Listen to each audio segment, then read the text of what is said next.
Jurassic world rebirth എന്ന ചിത്രം ഇന്നാണ് റിലീസായത്. ഈ ചിത്രത്തിനെക്കുറിച്ച് പറയുമ്പോൾ അതിനു മുമ്പ് 1993 ഇറങ്ങിയ ജുറാസിക് പാർക്ക് എന്ന ചിത്രത്തെ കുറിച്ച് പറയണം.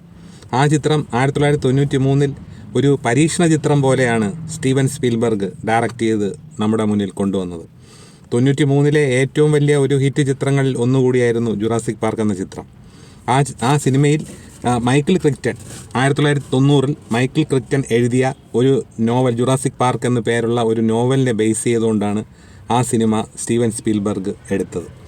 അതിനെ തുടർന്ന് ഈ ജുറാസിക് പാർക്ക് കഴിഞ്ഞ് അടുത്ത് ദ ലോസ്റ്റ് വേൾഡ് വന്നു, ജുറാസിക് പാർക്ക് പാർട്ട് 3 വന്നു. അങ്ങനെ ഇടയ്ക്കിടയ്ക്ക് വർഷങ്ങൾ കൂടുമ്പോൾ ഇങ്ങനെ ഓരോരോ സീരീസുകൾ ഇങ്ങനെ വരും.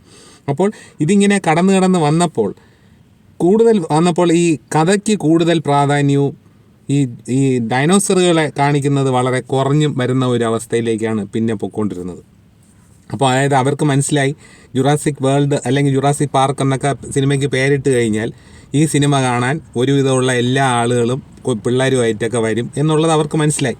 അപ്പോൾ അവർ എന്ത് ചെയ്യുന്നു, കൂടുതൽ ഈ സ്ക്രീൻ സ്പേസ് ഈ ജീവികൾക്ക്, അതായത് ഈ ഡൈനോസറുകൾക്കുള്ള സ്ക്രീൻ സ്പേസ് കുറച്ചിട്ട് കഥയ്ക്ക് കൂടുതൽ പ്രാധാന്യം കൊടുക്കുന്നു. അപ്പോൾ അങ്ങനെ വരുമ്പോൾ നമുക്ക് സ്ക്രീനിൽ ഒരുപാട് നേരം ഈ ഡൈനോസറുകളെ കാണാൻ കഴിയില്ല. അപ്പോൾ ഇതിനു മുമ്പ് 2022 കൊറോണയൊക്കെ കഴിഞ്ഞ് വന്ന സമയത്താണ് തിയേറ്ററുകളിൽ ഇങ്ങനെ ആളുകൾ സജീവമായി വന്നു തുടങ്ങിയ സമയത്താണ് ഡൊമിനിയൻ വന്നത്, ജുറാസിക് വേൾഡ് ഡൊമിനിയൻ.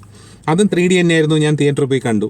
അപ്പോൾ നമ്മൾ ആ സിനിമയിലും നമുക്ക് ഇതിനകത്ത് ഈ ജീവികളെ, ഈ ജുറാസിക് വേൾഡ് എന്ന് പറഞ്ഞ ചിത്രത്തിൽ നമ്മൾ പ്രതീക്ഷിച്ച് പോകുന്ന എന്താണ്, വ്യത്യസ്ത തരം ഡൈനോസറുകളെയും ഈ വ്യത്യസ്ത തരം ഈ ഓരോരോ ജീവികളെയൊക്കെ കാണാൻ വേണ്ടിയാണ്. പക്ഷേ അവർ അത് എന്ത് ചെയ്യുന്നു, കഥയ്ക്ക് കൂടുതൽ പ്രാധാന്യം കൊടുത്തിട്ട് ഈ ജീവികളെ ഒരു ജസ്റ്റ് ഇടയ്ക്കിടയ്ക്ക് വരുത്തുന്ന ഒരു രീതിയിൽ അങ്ങ് ആക്കും. അപ്പോൾ അങ്ങനെ വരുമ്പോഴത്തേക്ക് നമുക്ക് കണ്ടോയെന്ന് ചോദിച്ചാൽ കണ്ടു, അത്രയേ ഉള്ളൂ. അപ്പോൾ ഇതിന് മുമ്പ് 2022 ഡൊമിനിയൻ വന്നത്, ആ കോവിഡ് കാലം കഴിഞ്ഞ ഉടനെ.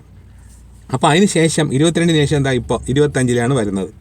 അപ്പോൾ ഈ സിനിമ നമ്മൾ നോക്കുകയാണെന്നുണ്ടെങ്കിൽ സിനിമയ്ക്ക് കഥയ്ക്കാണ് കൂടുതൽ പ്രാധാന്യം. അതിനകത്ത് നമ്മൾ തുടക്കം വരെ നമുക്ക് ഈ ഡൈനോസറിനെയൊക്കെ കണ്ടിരിക്കാം, രസിക്കാമെന്ന് വിചാരിച്ചു കഴിഞ്ഞാൽ അങ്ങനെയുള്ള ഒരു കാഴ്ചപ്പാടിൽ ഈ സിനിമ കാണാൻ പോകണ്ട.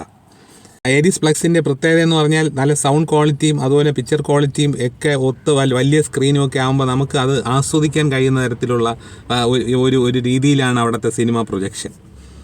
എന്തായാലും സിനിമ നിരാശപ്പെടുത്തുന്ന സിനിമ എന്ന് ഞാൻ പറയില്ല. കാര്യം സിനിമയ്ക്കകത്ത് കഥ വേണം. എപ്പോഴും ഇങ്ങനെ ജീവികളെ തന്നെ കാണിച്ചുകൊണ്ടിരുന്ന, ഇങ്ങനെ തുടക്കം വരെ ഡൈനോസറുകളെ തന്നെ കാണിച്ചുകൊണ്ടിരുന്ന നമുക്ക് ബോറടിക്കും. അപ്പോൾ ഇവർ കൃത്യമായിട്ട് ആ ഡൈനോസറിനുള്ള സ്ക്രീൻ സ്പേസും അതുപോലെ തന്നെ കഥയ്ക്കുള്ള ഒരു സ്പേസും ഒക്കെ ഇട്ടാണ് അവർ സിനിമ പ്രൊഡ്യൂസ് ചെയ്ത് വിട്ടിരിക്കുന്നത്. അപ്പം നമുക്ക് ചെയ്യാൻ പറ്റുന്നത് ഒരു പണ്ട് ജുറാസിക് പാർക്ക് കണ്ട ആ ഒരു ഫീലിൽ നമ്മൾ പോയിരുന്ന് സിനിമ കാണുക.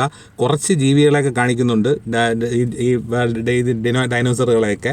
അപ്പോൾ അതെല്ലാം കണ്ട് നമുക്ക് ഒരു വ്യത്യസ്തമായൊരു ചിത്രം കണ്ടൊരു ഹോളിവുഡ് ചിത്രം കണ്ടുവരുന്ന പ്രതീതിയിൽ പോയി കണ്ടുവരാമെന്നല്ലാതെ എനിക്ക് സിനിമ കണ്ടിട്ട് 1993 വന്ന ജുറാസിക് പാർക്കിനോളം വരുമോ ഇത് എന്നുള്ള ഒരു ആശങ്ക എനിക്കുണ്ട്.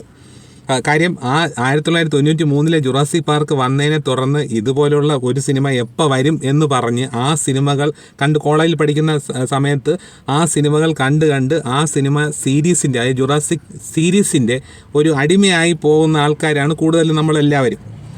പക്ഷേ ഇങ്ങോട്ട് വരുമ്പോൾ ഈ ജീവികൾക്ക് ഉള്ള പ്രാധാന്യം കുറയുകയും കഥയ്ക്കുള്ള പ്രാധാന്യം കൂടുകയും ചെയ്യുന്നു. അപ്പോൾ കഥയിൽ താല്പര്യമുള്ള ആൾക്കാരാണെങ്കിൽ പോവാം, എന്തായാലും കാണാം. എന്തായാലും സിനിമ കാണണ്ടെന്ന് ഞാൻ പറയില്ല. എൻ്റെ അഭിപ്രായത്തിൽ ഒരു എൻ്റർടൈനർ എന്നുള്ള രീതിയിൽ നമ്മൾ കാണുകയാണെന്നുണ്ടെങ്കിൽ സിനിമയ്ക്ക് പോയിട്ട് ഇനിയിപ്പോൾ കുട്ടികളുള്ളവർക്ക് കുട്ടികളുമായിട്ട് പോയി സിനിമ കാണാം. എന്തായാലും ഒരു വീക്കെൻഡിൽ ഒന്ന് കണ്ട് ആസ്വദിക്കാൻ പറ്റിയ ഒരു സിനിമയാണ്. 3D തന്നെ കാണാൻ ശ്രമിക്കുക. അപ്പോൾ ഇത്തിരി ഡെപ്തിൽ സിനിമ കാണാൻ കഴിയും. എന്തായാലും തിരുവനന്തപുരം ഐറിസ് പ്ലക്സിലെ 3Dയിൽ ഈ ജുറാസിക് വേൾഡ് റീബർത്ത് കാണുക എന്ന് പറയുന്നത് ഒരു എക്സ്പീരിയൻസ് തന്നെയാണ്, അത് ഉറപ്പാണ്.